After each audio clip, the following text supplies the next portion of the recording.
I can pretty safely say that for a chunk of you watching this, you will not like my approach to planning and logistics.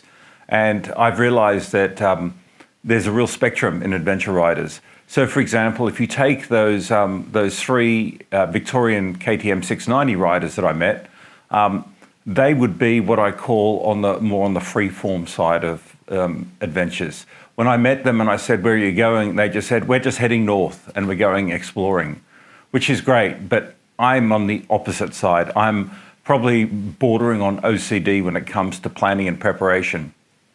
So what I'm going to show you is a pretty, or is the way I prepare for adventures, which is not doing that much free form. It is actually doing a ton of research and a ton of planning on my trips. So I know not all of you will like this, but this is my approach.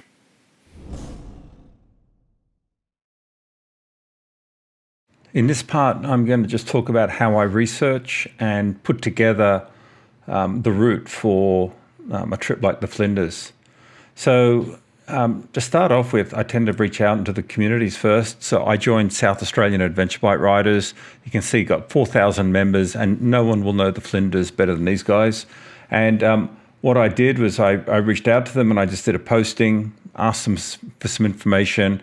I got tons of feedback and tons of comments, which were fantastic. So that's my starting point.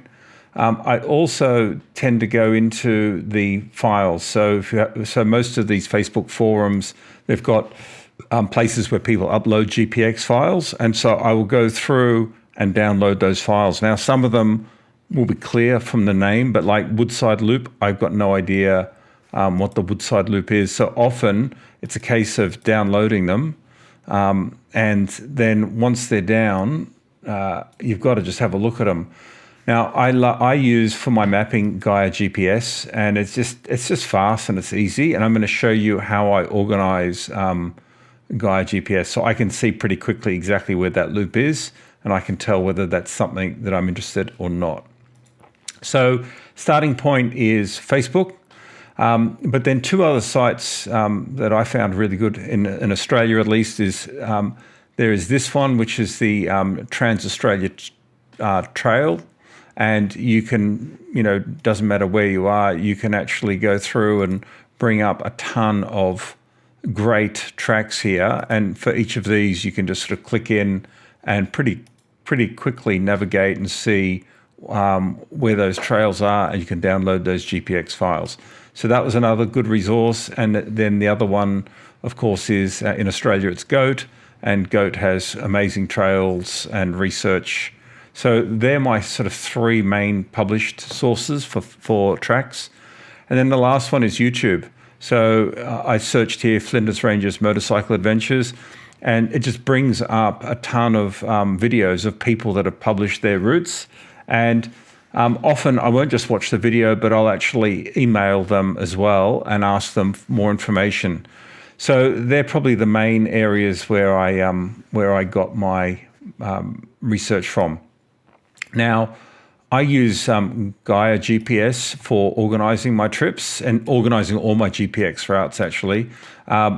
And I'm not going to do a tutorial on Gaia, but I'm going to show you how I use it, because I'm a little bit sort of OCD. Now, this is probably over the top for most people, but this really helps me to logically think through it and organize everything. So first thing is, you can see my maps are pretty clean, even though I've got a lot of GPX files in here, and that's because of the way I've organized them. So when I go into my saved items, you can kind of see how I've organized things. I've got them by state: Queensland, South Australia, New South Wales, and then in my home area, I've got Sydney, North, South, East, West.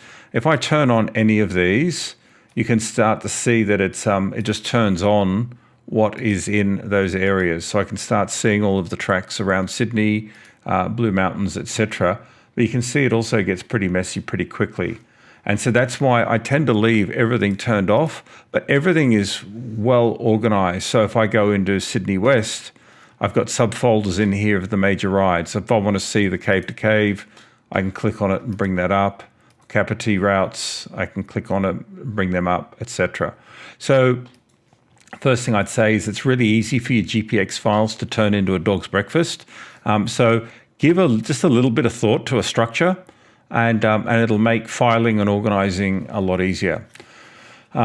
So that's how I sort of organize them. So if we come across to South Australia, you can see I've actually got 2 folders, Flinders Run. And within the Flinders Run, I've actually got, because this is a pretty big ride for me, I spent a bit of time really researching it and organizing it. So the first thing is the support tracks. When I if I just go back to that, support tracks, if I make that visible, these are tracks that I've downloaded or sort of started to use as the basis for my route, and they're somebody else's tracks. So if I go into that, for example, you can see I've got, where I got some of these tracks from, etc.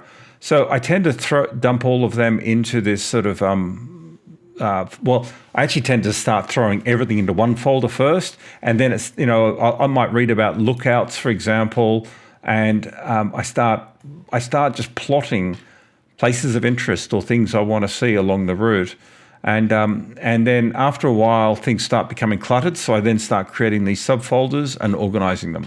So I've got, if I turn off my support tracks and I turn off my lookouts, we'll just sort of show you how I've organized it. So I've got my routes. So if I turn my routes on, you can see I started from Adelaide, but these are the routes that I rode each day in the Flinders. And if I turn them off and go into them, I can look at it day by day. So if I want to look at day 1, there's my day 1 route. If I want to look at day 2, there's Skytrack that I'm riding. If I want to look at day 3, there's my day 3 ride. So I can turn them on and off and just look at each day's route quite nicely. Now, if I go back and just turn all my routes on, then essentially you kind of see where I'm going in the Flinders. So they're the 8 or 9 days of riding that I'd planned. So all my routes are neatly organized in one folder. Now, one of the things you need to get a hand on pretty quickly is fuel. So I also go in and I plot my fuel stops, or where is fuel in the Flinders. So with a little bit of research, you can see there's not a lot. 1, 2, 3, 4, 5. There's about six places to get fuel in the Flinders. This is quite important, and I also usually validate this with some locals when I'm before I do my final routes, just to work out if I need bladders or if I can make it on my tank. So I now know where I can get all my fuel. If I go into accommodation, I also, as I'm starting to book that, you can see campsites that I'm thinking of camping at, or stations or hotels that I'm looking to go at. Again, I can turn that on and off. And then lastly, I've got supplies.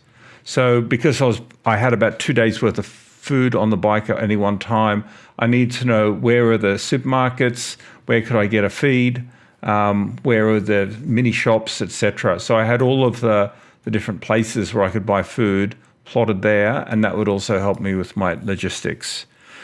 So that's how I tend to organize my maps in Gaia, just very logically, and that's usually step 1. As I'm sort of researching the maps, I have this spreadsheet which I've built, and I copy it for every one of my trips. So I use the same planning sheet for every trip. And I'll put a link in the YouTube description, so if you want to download this, you can. And this first page is probably the most important. And if we go in and have a look at this itinerary, so this block here is the most important, and this is what I'm working to try to block out pretty early on. How many days am I riding? And I usually start from each end, from Adelaide, how far do I think I can go, and then coming back to Adelaide, and I sort of work in towards the middle. And for each of these legs, I'm trying to get an estimate of how many kilometers and roughly how long do I think it's going to take me in the saddle to ride. So I use this track and then this sort of sheet to actually start constructing each leg. And then that also helps me to start looking at things like accommodation. Where am I going to stay? What type of accommodation is it? And then I keep notes for when I booked it. And then on the back of that, I actually start thinking about my food planning as well. Where am I going to eat? What type of food? Where am I cooking? Where am I going to eat in restaurants? Where am I going to, just have trail bars, etc. So this first tab, which is itinerary, is my main one, and that's where I'm actually doing most of my planning. I then, once I've worked out those legs, I then sort of look at fuel. So I actually think about the legs and where I'm going to refuel and what the distance is, and do I have enough range to make that. So for any of the big legs, I'm being really clear about where I'm going to refuel, just so I don't get caught out. And then the third sheet is my packing sheet. This is something that I've evolved over the last couple of years, and you can see I've got definite and optional. So for some trips, I will actually, when I'm thinking about the trip, I'll actually move. So for example, AeroPress and coffee, depending on the trip, I might take, if I want fresh coffee, I'll take those and drag them up into the definites. For others, like this one, I knew that weight was going to be important, so I didn't take my big camera. And there were some things that I decided I wasn't going to take, so I dragged them down to the optional. But this packing list is for me, and it combines, you can see my tools and my bike gear, and then it has my food and cooking stuff. It has all my clothes that I want to take, my camera gear, and my camping gear. And I keep adding to this as I think of things, but this is a really, really good starting point for me. And you can see with the as I'm packing, I'm literally ticking off with a Y, when I've packed it and it's in my bag, so I don't forget anything. So this works for me. I'm sure everyone's got their own version of this, but I will make this available. And then the last thing I did from a logistics perspective is because I was riding solo, I put a bit of extra time into the emergency contacts and procedures. So, and I shared this with family and friends who are going to play a role in my safety. Obviously, I use a Garmin InReach, so I published my tracking, and they were keeping an eye on me to make sure that I was getting into camp each night. I told them that they can message me through the Garmin app if they need to reach me. And each night, religiously, I would actually broadcast this message, Flinders, arrived at camp, end of day, all good. So they knew that I was safe at the end of each day. And I published to about 5 or 6 people. I also put together just some contacts if I broke down or if they needed to reach me. Contact people, so either caretakers at the properties I was staying at or that type of thing. And I also put local police and a couple of local Adelaide folks that volunteered to speak to someone in the event that I went missing or something like that. So this may be a bit over the top, but I don't know. I think when you're riding solo, you can't ever take too many precautions. So I did a fair bit of prep just on the emergency contacts and procedures, etc. So that's how I would research and sort of plan my trip. Now go and have a look at how I pack the bike.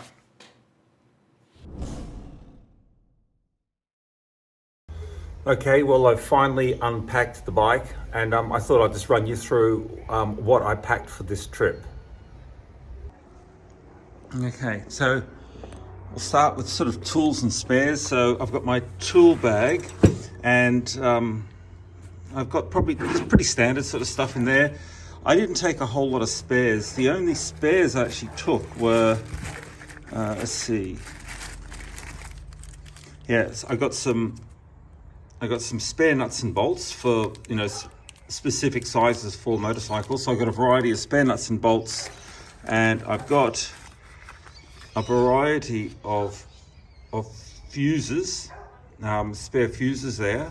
And that's about the only spares that I took. The rest of this is, I think you just describe it as a pretty standard sort of toolkit, tapes, wrenches, etc., some gloves, some steel stick. So that's my toolkit. I made my own sort of super lightweight jumper leads, which, just in case I did get a flat battery, I think they'd probably allow me to get enough power to get the bike going again. First aid kit. That's quite a good little first aid kit from. I've got this from Paddy Palin, and I've just added a few extra things in here. I actually did add in some endone tablets, so I've got some very Very high-powered pain relief, just in case something happened and someone's in a lot of pain. I've got that in here. I've got rock straps. And this is my tow rope. This is paracord from a climbing shop, and this is a climbing sling, and I've got a carabiner. And I think that's a great tow rope. I've used that a couple of times. Chain lube. Just carried some chain lube with me. Then I've got my compressor. I've got spare tube, and I keep the spare tube wrapped. It's in a plastic bag, and then it's wrapped in gaffer tape, just to protect the tube from rubbing. And then this is my puncture repair kit, and pretty standard stuff. Got tire gauge there, and then I've got So I've got 3 levers that I carry. So I've got 2 of those for braking the bead, and I've got this as a great Motion Pro one for the rear axle with an adapter for the front axle. I carry some soapy water to help with the change, and then just typical tube repair stuff there. So that's my tyre repair gear. Moving on, this next stuff, this is really my kitchen. Food and kitchen. I like using these little sort of packing cubes, just keeps things organized. So I've got one for my kitchen, I've got one for my clothes. So I've got little MSR stove here. So there's my pot, my gas, my burner, and my handle, all in that neat package. And then in terms of just the food and stuff that I pack, so typically I am not the gourmet chef on track. I usually do real convenient stuff. So I like the dehydrated meals, honey soy chicken, beef bourguignon. So there's two nights of food. There's some electronics. I got my coffee. So that's, if I'm going just with some friends, I'll actually take a coffee press and make nice coffee. But space is a premium, so I just had to ditch that. I got my Cedar Summit cup, and I've got my Cedar Summit bowl. Both of these are super. I love the way they just compress up. They're great. That's all pretty standard. I usually just do oats for breakfast with hot water and some honey. I've got my camping torch. I've got bug spray, and I've got sun spray. So all of that kind of sits in my sort of what I loosely call my kitchen one. I have a 2 litre Dromolite, so I keep plenty of spare water. One day I'll tell you the story about a photographic trip I went on where we ran out of water, and it got pretty dodgy actually. So I always make sure I've got plenty of extra water. So I keep 3 in my backpack and 2 filled up in here. And I just got beef jerky, trail mix.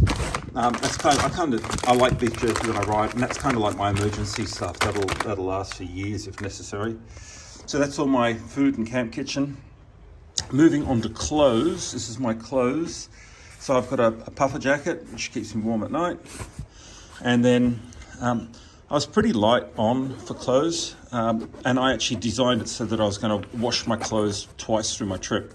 So I literally packed 3 t-shirts, 3 pairs of jocks, a pair of pants, a towel, and a pair of sort of night socks, and a spare pair of motorcycle socks. So that did me. It meant that after about every 3 days, I kind of had to just do some sort of washing.